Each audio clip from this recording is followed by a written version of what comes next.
The mountains of North Carolina are famous for many things, not least their rich contributions to local foodways. Come with us as we bite into what the mountains have to offer. Our first stop is Sunburst Trout Farms, a family fish farm nestled in the hills of Waynesville, North Carolina. The farm has been in operation since 1948 and is currently owned by brothers Wes and Ben, who oversee the raising of the trout and the processing and shipping of the final product. So today we are here with Ben Eason from Sunburst Trout in Haywood County. So Ben, how do you work with Cooperative Extension out here?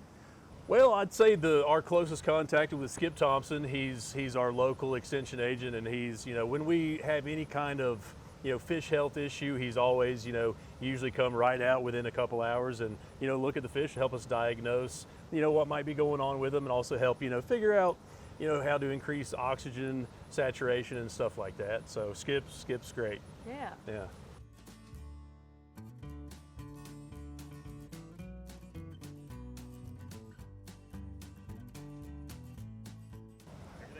Can you explain a little bit about the trout industry here in North Carolina?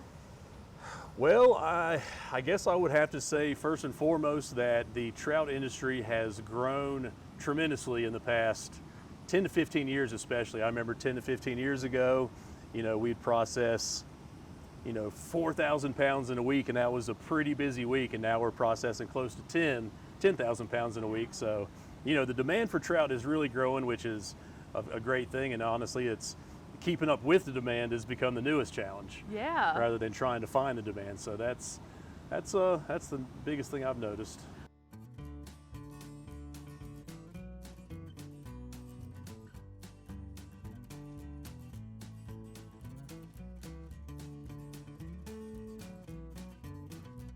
So where do your products go? Do they stay here in Haywood County or do they go beyond that? No, we ship all over the country. Honestly, we have customers in New York, several in Florida. We do like a FedEx. We've got insulated shipping containers that we, ship out every day. FedEx comes and picks them up and, ships them off to all over the country. Now, we probably have the majority of our customers within about a 60-mile radius. We have several local delivery routes that we have some delivery vans that we take care of a lot of the the closer buys. But yeah, we ship to a lot of places all over the country.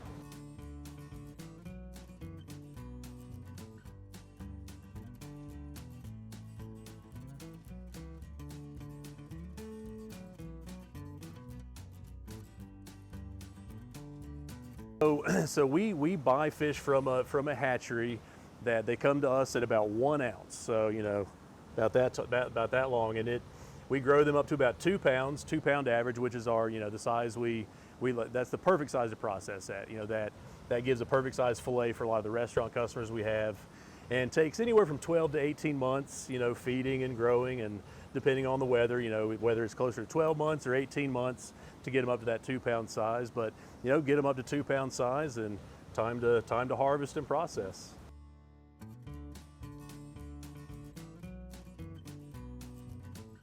We have concrete raceways. It's basically a kind of a swimming pool for fish, straight concrete walls, flat bottoms, and that just makes it that they grow great. It keeps good turnover, water turnover rate, makes it easier to get them out of the water when it's time to harvest and process. So that's primarily what we use is concrete raceways. Yeah.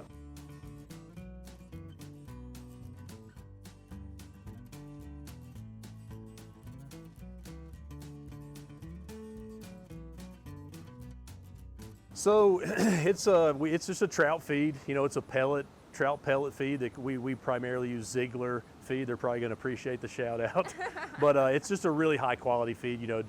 It's not like what you might find at a feed supply store. So that's just for pet fish or whatever. This is specially milled for food fish. It's got really pure, clean ingredients, and so that's what we feed them. It comes in a 44-pound bag, and right now we're feeding 50 bags a day, and we feed them once a day. Right now we're feeding them twice a day, because as the water gets warmer, you gotta be sure not to deplete the oxygen in the water too much. So we actually split that up into 2 feedings a day. So, and every day of the week, 365 a year. So, yeah.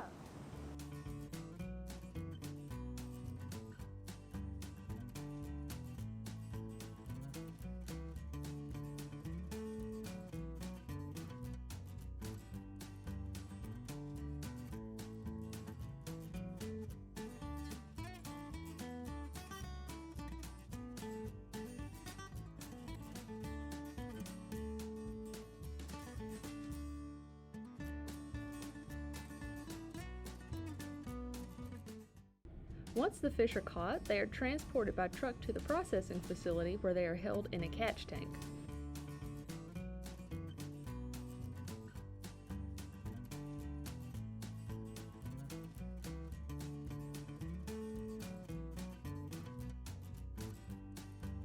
When it's time to begin processing, the fish are scooped out of the tank with a net and placed on a tray of ice.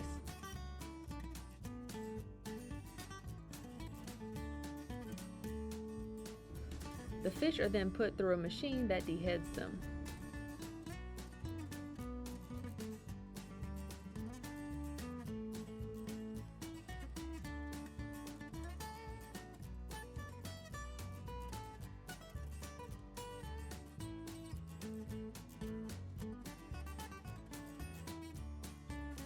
Once the heads are removed, workers will open the fish and remove the internal organs.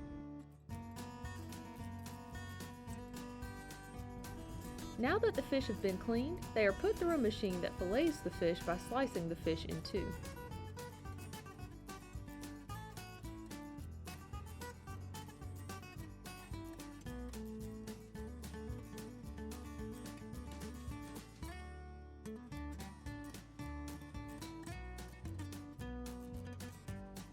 The fillets are then run through a machine that removes the bones.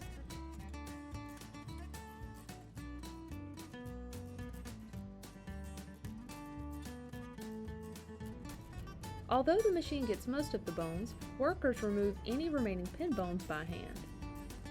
Now that the fish is bone-free, it moves to the final processing step where a worker trims away any inedible pieces. The fish are then weighed out and packed for shipping.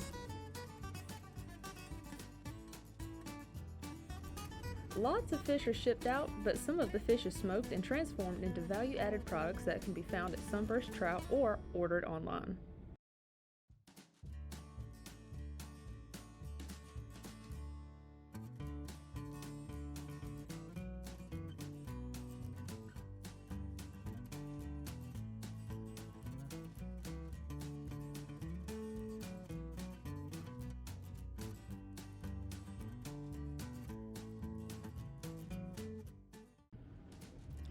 Our next stop is Barber Orchards, an apple orchard run by the Arrington family and located in Waynesville, North Carolina.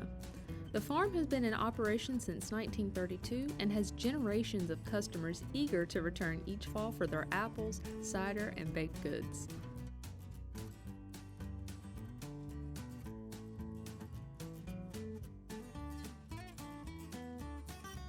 How long have you been farming?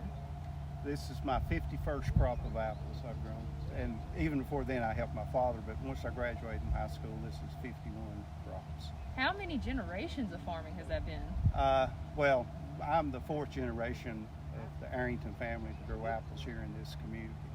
And some of the land we farm actually dates back to my great-grandfather, and of course we've added to it significantly.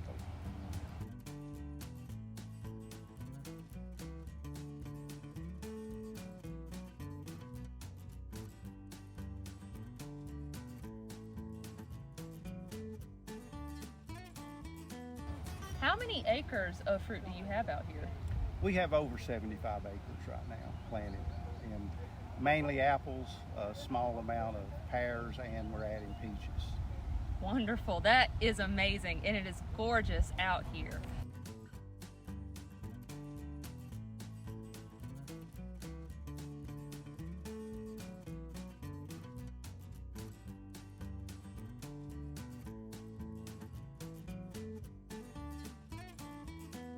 With all of this fruit, how do you sell it? All of our crops are sold retail at our farm market.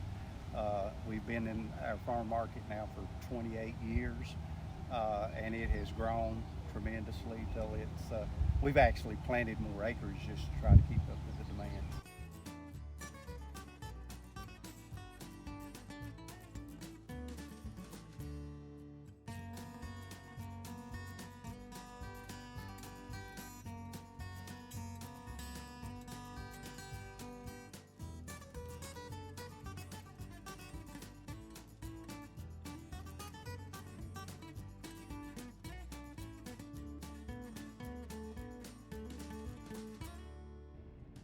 The Arringtons harvest regularly once the apples are ripe.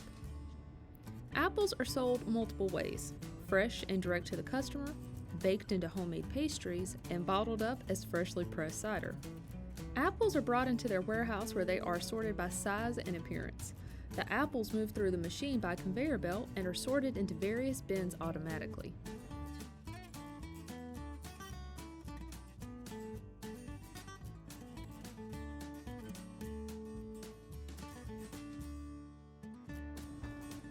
The smallest apples and those with blemishes are often turned into cider or used in the bakery. These apples are taken to another room where an automatic peeler and corer gets them ready for use.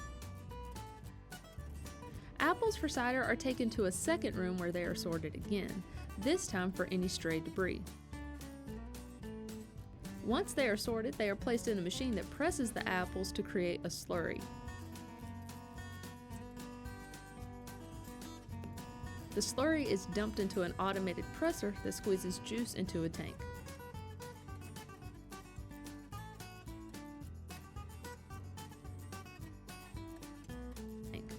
From there, the juice is filtered and cooled. Once the juice is cooled, it is UV light pasteurized, which makes it safe to drink without changing the flavor. From here, the juice is moved over to a bottling machine that pours juice into the glass bottles you can find for sale at the Barber's Orchard store. These bottles are shelf stable for 2 weeks if refrigerated.